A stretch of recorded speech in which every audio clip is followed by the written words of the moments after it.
everyone, it's been a week and I still haven't quite finished furnishing out this office space. I still haven't actually set up my altar, but I will definitely be doing so in the next few days because I will be celebrating Midwinter on Saturday. So the actual solstice falls on the Sunday morning for us over here in Ireland, but I will be celebrating the night before. That's what I tend to do. I tend to celebrate the night before rather than kind of the night of the Sabbaths.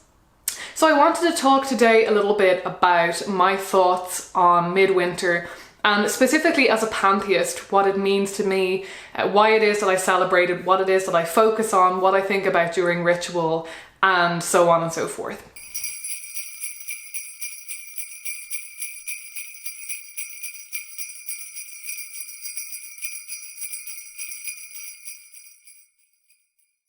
If you've been following me for really any amount of time, then you'll know that I follow the Wheel of the Year, which is a pagan or a Wiccan calendar of 8 celebrations that are evenly spaced out across the year and are based on astronomical events.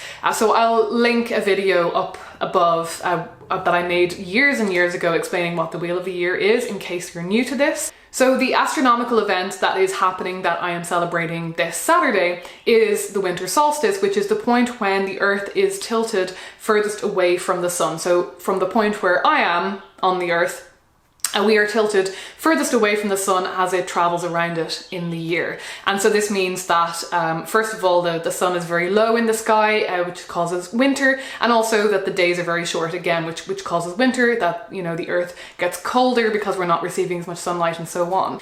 So the Winter Solstice is the day when the night is the longest and the day is the shortest. So the 22nd of December this year, like I say in Ireland anyway, is the shortest day of the year, and I will be celebrating the night before, which I think technically figuring out which is the actual longest night can be really, really difficult. It changes very, very little for about 5 days actually over this time of year. Technically, I think it will probably be the night before that will be the longest night, but it'll be a matter of seconds, maybe a second or two between the night before and the night after. So for obvious reasons, the main thematic focus for me of this time of year is darkness. I tend to really hone in on this concept of the lengthening night and the shortening day, and that just our experience of the world, it is just getting darker and darker. The sun is also getting lower and lower in the sky, and I'm noticing things like, especially when I'm out here in my new office space, which is situated in our back garden, I can just see how the light reflecting off the wall across the way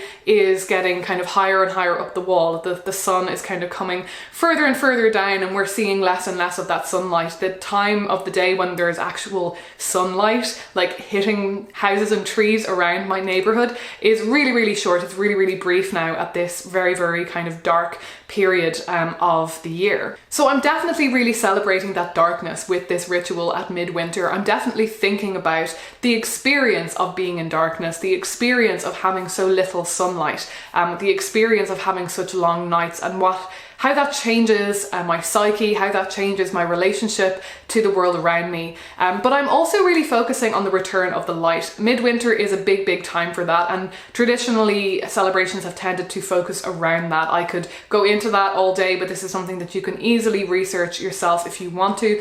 There are a lot of celebrations, and arguably Christmas is one of them, that really focus on the kind of returning of light, returning of hope at this time of year. One good example would be what we can glean from what people in Ireland 5,500 years ago might have been doing from the megalithic tomb of Newgrange in County Meath. So this is a tomb that was created with a central kind of chamber in the middle, a passageway running into it, and it was built in such a way that no light shines into the tomb except for at dawn on Midwinter. So there's a period of about 3 to 5 days, I believe, primarily just 3 days around the winter solstice, when at sunrise, if there are no clouds in the sky, the sun shines through a kind of box above the entryway that is perfectly aligned so that the sun will light up this central tomb. It's a very, very small space. I've been inside it. It's a really, really amazing experience. I would highly recommend anyone to go and visit it if you can. But it is a really amazing experience. I've also been lucky enough to be inside and seen a tiny, tiny sliver of the sun coming across the floor just as it was drifting out of view again.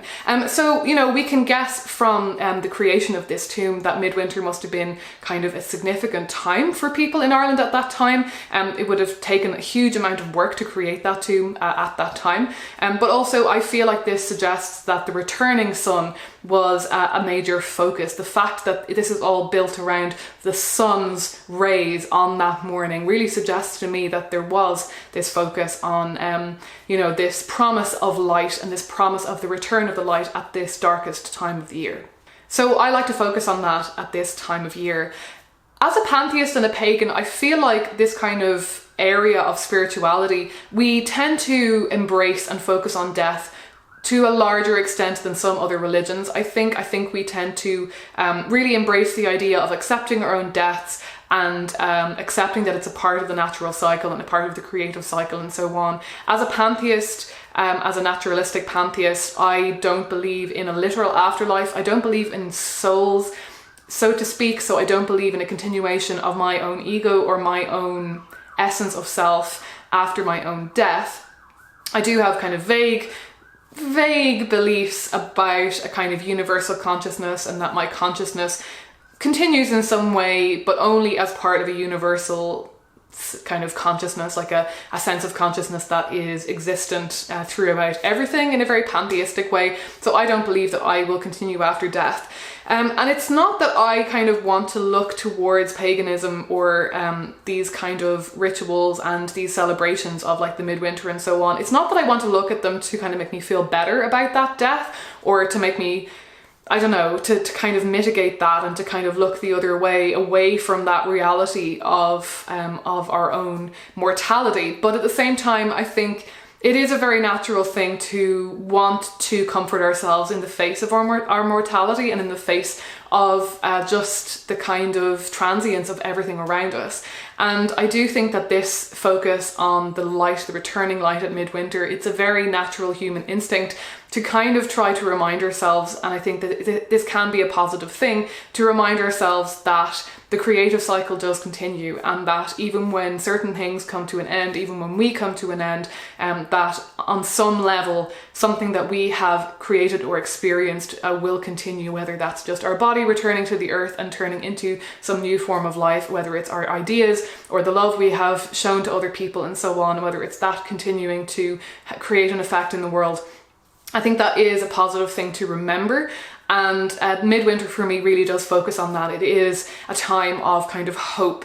And also for me, it is a time to remember that even in the darkest kind of times of emotion, like the times of most emotional struggle and kind of psychological darkness, that there is always hope on the horizon, that there is always a way to find our way back out of that, and there is always a new dawn, a new day, and you just kind of have to push your way through the darkness and find the beauty and the light that you can, even in that dark night of the soul. It often has been particularly pertinent to me because when I was living in Scotland, I did actually struggle a little bit with seasonal affective disorder. It's not something that I ever thought that I actually suffered from, but I discovered on moving there that just that little bit of extra darkness in the winter, it's really significant actually, it's noticeable, really affected me, and I really did struggle with the winters over there. I'm struggling less this year, interestingly, now that I'm back in Ireland, but so it really was a time of year for me where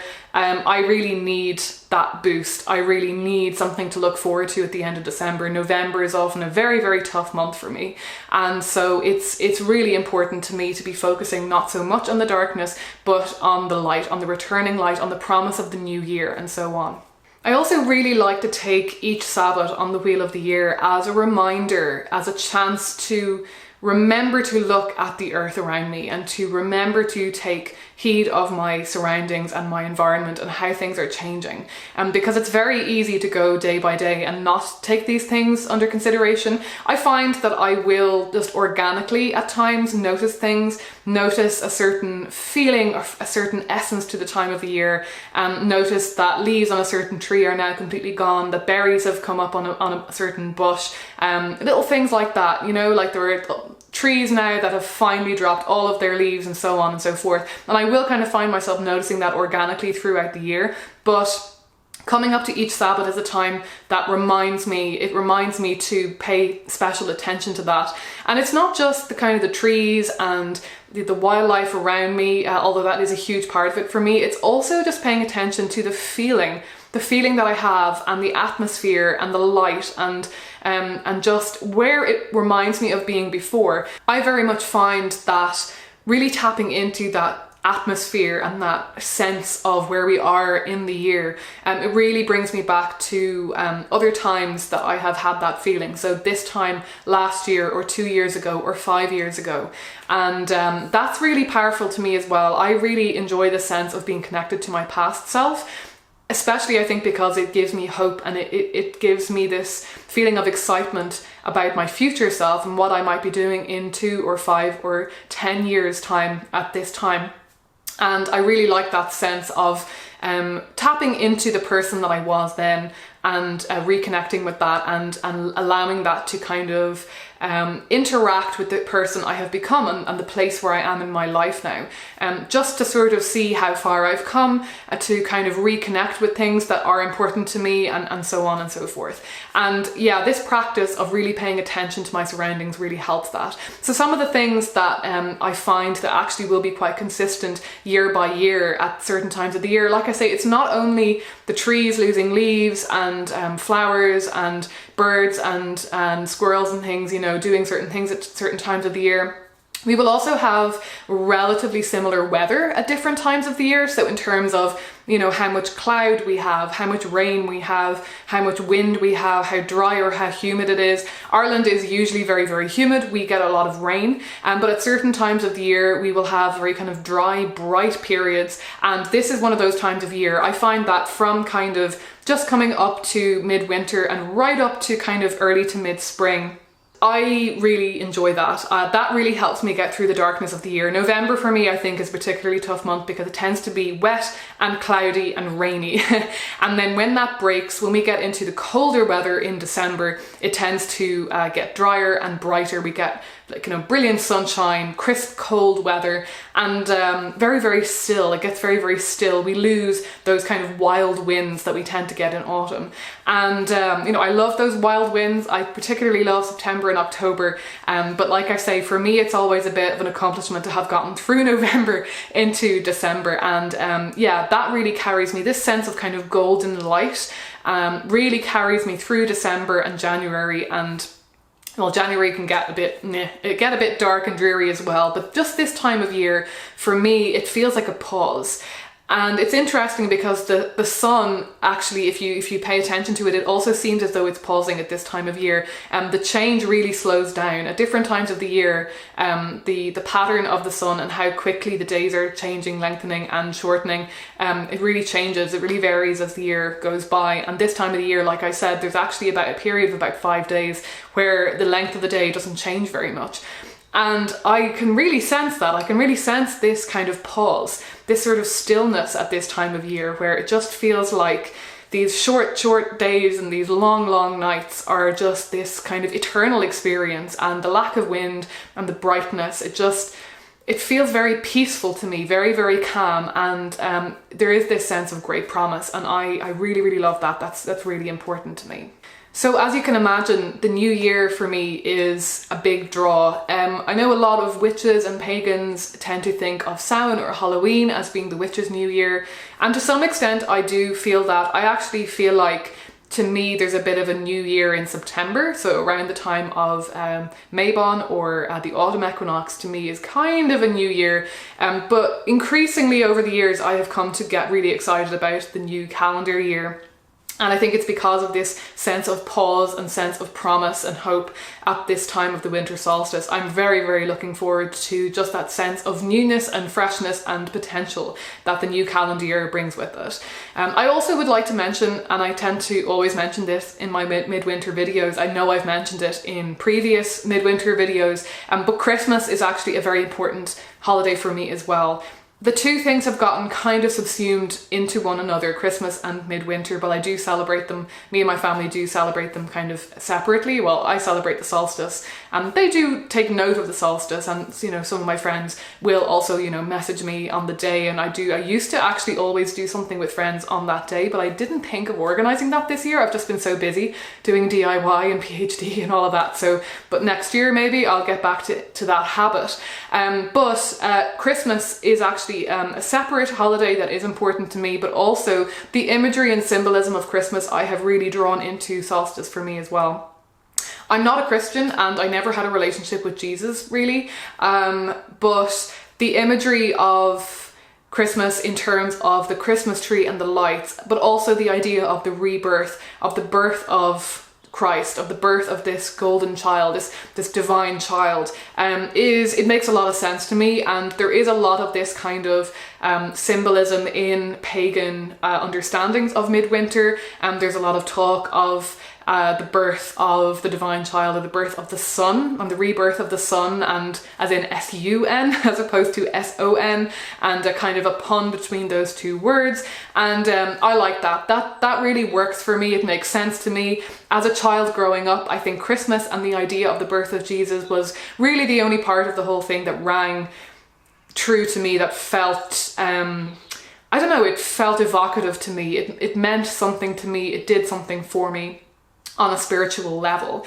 And still the sight of a Christmas tree lit up in the darkness just turns me on spiritually in a way that very little else does. It's like a candle in the dark, I suppose, but to me it's just filled with this magic and possibility, and that to me is very much something that I have come to associate with Midwinter as well. So yeah, despite not being Christian, I definitely have, I use Christmas music, I use Christmas kind of sacred choral music as part of my Midwinter. I kind of incorporate all that as a way to kind of augment those metaphors that I have talked about, and that the importance for me of feeling that sense of hope and renewal at this time of year. And finally, I want to briefly mention the Carl Sagan cosmic calendar. This is something I mentioned briefly in a previous video, and I said that I was hoping to maybe incorporate Carl Sagan's cosmic calendar into my Wheel of the Year. I've had a go at doing this, and it's actually a bit of a struggle, because when you look at that calendar, there are a few different events happening kind of early on. We've got the Big Bang happening on the 1st of January, and then the Milky Way starts to form in March. You end up with this big gap in the middle where not that much really happens of note to us, at least from our perspective. So I find it difficult for Bealtaine and Midsummer to kind of figure out what I want to celebrate in those months. I'm going to make a separate video on this at some point once I figured out how I'm going to figure that out, what I'm going to do for that. If you've no idea what the cosmic calendar is, I will maybe link something below, or maybe just do a Google. If you just Google Carl Sagan cosmic calendar, essentially it's the history of the universe from the Big Bang to the present, laid out, mapped onto a 365-day calendar. And so it just gives you an idea of scale, because the first humans